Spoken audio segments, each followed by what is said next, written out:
یہ جو آیت ہے قرآن کی huwallazی ارسل رسولہ بالہدیٰ والی جو آیت ہے،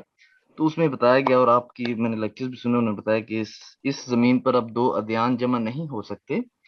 تو جس طرح ہم تو میں دبئی گیا اور دیکھا میں نے، عربوں نے مندر بھی بنا دیے وہاں پر سب کچھ، تو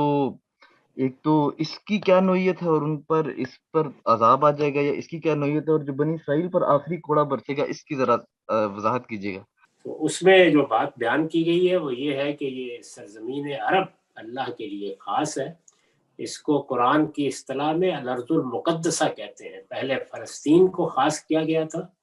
اور یہ تو اس سے بھی پہلے خاص کر لی گئی تھی حضرت ابراہیم کے ذریعے سے۔ یہ توحید کا مرکز ہے، اس وجہ سے اس میں کوئی بت خانہ قائم نہیں ہو سکتا، اس میں کوئی دوسرے مذہب کے لیے مستقل طور پر کوئی جگہ نہیں بنائی جا سکتی۔ اگر لوگ جائیں گے وہاں پہ، یعنی غیر مسلم لوگ، اول تو کوشش کرنی چاہیے کہ نہ جائیں، لیکن اگر جائیں گے تو عارضی طور پر اگر کوئی وہ عبادت خانہ بنانا چاہے تو اس کی اجازت دی جا سکتی ہے، لیکن مستقل عبادت خانہ، مستقل قیام، وہ اس سرزمین میں نہیں ہو سکتا۔